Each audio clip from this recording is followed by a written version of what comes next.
Am I the jerk for refusing to let my daughter's grandparents take her for Christmas after they threatened to sue me for custody? Posted by you/apprehensive mix 2251.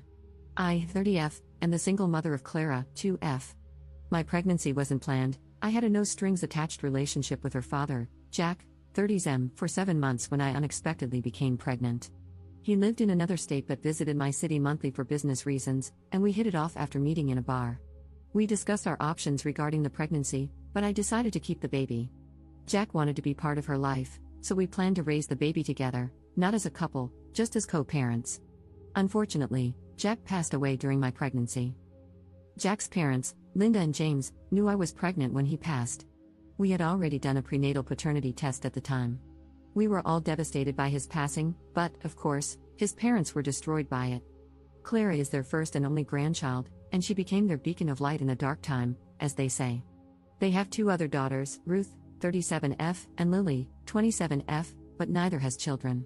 Ruth has been trying to conceive for a long time with her husband, while Lily is child-free and single. Jack's whole family lives in another state, except for Lily, who lives abroad. They have a family business, so their lives are rooted there, while I have my family and career in my current city, where I live with Clara. Since Clara was born, we have had an agreement, nothing legal, but we all agreed on visitations for her grandparents and aunts. They usually visit Clara twice a month. James and Linda visit the most, but Ruth also shows up sometimes. I really appreciate their presence in her life. From the beginning, a point of contention in our relationship has been traveling with Clara to their state. They have a large property that has been in their family for over 100 years, as well as a family business. In their small town, they are treated as almost royalty and want Clara to experience that. I understand that it's good for my daughter to know her heritage, but I have always put my foot down on the idea of them traveling with her without me. I have already visited their hometown 3 times with Clara since she was born, but apparently, this isn't enough. Our relationship wasn't perfect. I had some issues with Linda meddling way too much in my parenting, but we were civil until I started my current relationship. I've been dating Ted, 34M, for almost a year, and things are tense with James and Linda. Ted and I don't live together, and he has a daughter, Marie, 4F, who lives with him.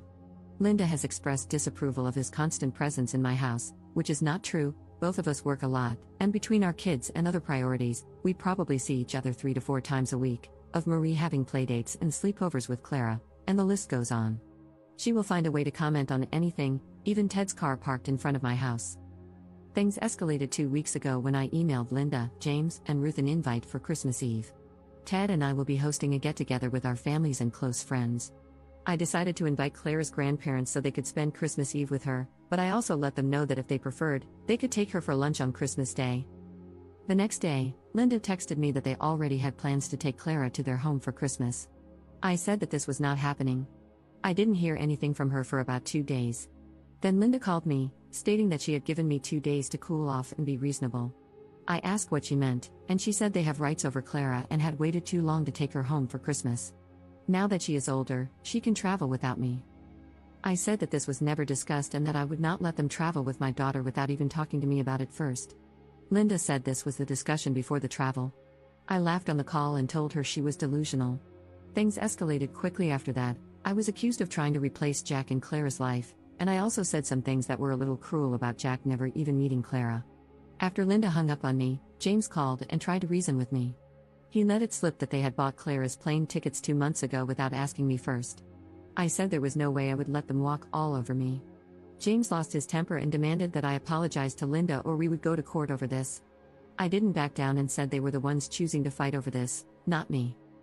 Well, after some time of silence from them, I was served with court papers. They are suing me for custody of Clara and claiming that I am unfit as a mother. I already have a lawyer whom I consulted before our fight over the phone. She told me yesterday that they have almost no chance of getting any custody. The most they could get is visitation, but still, I am worried about this becoming a legal battle. Edit. Some clarifications are needed. 1. How do Linda and James know details about my life? How do they know about Ted's car and Marie's playdates? They do live in another state, but they visit often. At least twice a month, they come to see Clara, and they come to my house to pick her up and drop her off after their outings. This is how Linda noticed Ted's car in front of my driveway.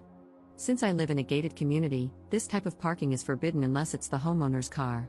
The first time she saw his car, Linda asked if I would call security to tow it, and I said no because it was Ted's car. They also used to FaceTime Clara 3 times a week. That's how they learned about some of her playdates and sleepovers with Marie. They called when Marie was still at the house with Clara and saw her. 2. They expected my toddler to travel alone on a plane? No, I think I didn't explain it well enough. James said they would travel to my city, take Clara with them on the plane to their state, and after a week, they would bring her back. She was never supposed to travel alone, that was their plan. 3. Do I believe they were going to kidnap my daughter? I don't know. I think it's possible. Some comments made me paranoid, to be honest. James said they bought her return ticket, but I don't think I should trust him without proof. Their word means nothing now. 4. Do I still have contact with them? No, my lawyer advised me to cut all visits and video calls with Clara and only communicate with my daughter's grandparents through our lawyers. They are not blocked on my phone, but I will not answer any calls from them. If they text or email me, I'll forward it to my lawyer.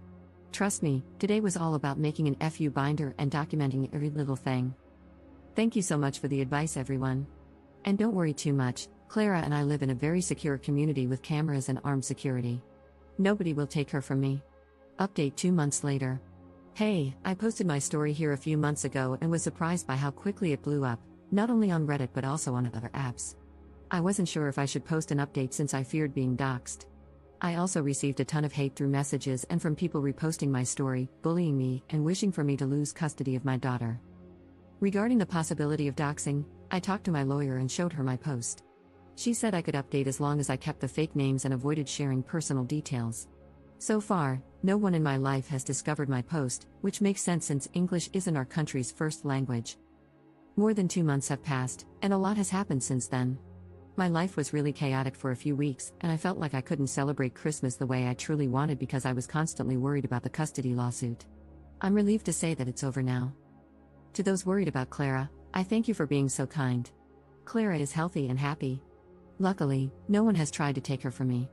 I know a lot of you mentioned the possibility of kidnapping. I'm still worried about it, but nothing has happened. After I made my post, I spent several days working with my lawyer, my family, and even the home security company I hired to ensure Clara was safe. I made sure all my security cameras were working and gathered all the necessary documentation for court. My lawyer and I prepared extensive documentation about me and Clara and even obtained the visitation records from my gated community, which proved that Ted has never spent the night here. My family was very aware of my fears about kidnapping and made sure to always be around us. I have to thank you all for the incredible advice I received. I don't want to dwell too much on the haters because 90% of the comments and messages were truly kind and caring. I tried my best to listen to my lawyer and consider many of the things you all suggested to ensure our safety. Not only that, but I spoke with Clara's pediatrician, pediatric dentist, swimming teacher, and even my parents' church, where Clara sometimes attends kids' classes. They are all aware of the lawsuit and understand that no one should disclose any information about Clara or me under any circumstances. Everyone is on the same page, providing support and being understanding. Some people also advised me to speak with Clara's aunts to see if they were aware of the lawsuit and the possibility that their parents might try to take my daughter. I wasn't sure how to approach this, but my lawyer said I could try to communicate with them, only via text or email. Before I could do this, Lily, Jack's younger sister who lives in Europe, texted me to ask if I had received Clara's Christmas gifts that she had sent by mail. I saw this as an opportunity and wrote her a message explaining what was happening with her parents. Lily said she had no idea about the lawsuit or that they wanted to take Clara for Christmas and fly with her on a plane. She said she would speak with Ruth and ask her about it since Ruth had been very distant from their family group chat at the time. A day later, Lily and Ruth created a group chat to talk to me. They asked if we could have a video call, and I told them I needed to consult my lawyer first. My lawyer agreed to the call as long as they allowed me to record it to ensure nothing could be used against me. Both agreed, and we had a video call that turned out to be very enlightening. Ruth apologized for being absent from our lives over the past few months. She had been dealing with many personal issues but had happy news to share. She had gone through her 3rd round of IVF, and was now about 22 weeks pregnant with her first child. She had kept everything quiet, only she and her husband, Sam, knew about the IVF process and pregnancy. She explained that this was because Linda had put too much pressure and stress on her during previous IVF attempts. Ruth had been distancing herself from anything that raised her anxiety levels, and her mother was a major source of that anxiety. Her pregnancy is great news, though it didn't surprise me since I knew she had been trying for a baby. I'm happy she was finally able to conceive. Here, I have to explain that Linda is what people call a boy mom. She never got along with her daughters. I had an inkling about this, But since I wasn't close to them, I had no idea how bad their relationship really was. They just seemed distant, and James appeared to be closer to their daughters. Ruth swore that she didn't know about the lawsuit until Lily called her the day before. After that, she spoke with her dad and his best friend, who is a lawyer, to try to understand what was going on. She was surprised that James's friend didn't know anything about the lawsuit since he is usually the lawyer representing him. James, on the other hand, tried to divert the subject when Ruth asked, but she pressured him, and eventually, he folded and told her everything. James claimed that he didn't want to sue me, but Linda's mental health had deteriorated to the point that he feared for her well-being. The only thing that could get her out of bed was Clara and the thought of having her around. He ignored that this made Linda the one who was not fit to raise a child, not me. His plan was to pressure me with a lawsuit in order to make me accept a better visitation deal for them.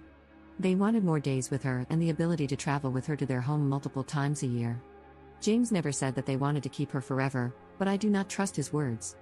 My trust is shattered. Ruth and Sam ripped into James for suing me over custody to manipulate me and for not forcing Linda to go to therapy. He said Linda didn't accept the idea of seeing a therapist because she was not crazy and said that she would not go under any circumstances. Ruth had to threaten James that if he didn't withdraw the lawsuit and get the help that both Linda and he needed, she would go no contact and resign from the family business. She was very worried about the idea of them doing the same to Sam in case she died and their child was left with her husband. James kind of broke after this and caved to Ruth's demands. After my call with Ruth and Lily, I was under the impression that the lawsuit would be terminated. Unfortunately, in my country, from the 20th of December until the 20th of January, the courts are on break and only deal with emergency cases. Mine wasn't. Their lawyer reached out to mine to discuss the end of the lawsuit and the drafting of a visitation agreement that the family court would approve. We agreed to work on this, but I would only sign any visitation agreement after they had withdrawn their lawsuit for custody and only if they agreed to follow my rules. From what I know, after being pressured by her whole family, Linda eventually accepted therapy and is now seeing both a psychiatrist and a therapist. She was diagnosed with depression and PTSD related to Jack's death. I know this because my lawyer demanded that her doctors provide an evaluation of Linda's mental state as part of our legal agreement for me to accept a visitation deal with Clara's grandparents. I never said it here, but Jack's death was sudden and violent. He was a victim of a robbery. All of us were shocked by his passing, but Linda and James took the brunt of it. I always felt that they didn't mourn enough since they switched their attention to my pregnancy a few weeks after his passing, and I was right to think that. In our visitation agreement, I also demanded that both James and Linda go through grief counseling, to which they agreed to a number of sessions. James, Linda, and I are attending virtual family therapy for the first few months of our agreement to ensure we are in a healthy space to deal with our relationship and put Clara's well-being first. Regarding this, I have nothing to complain about. They accepted my terms pretty easily.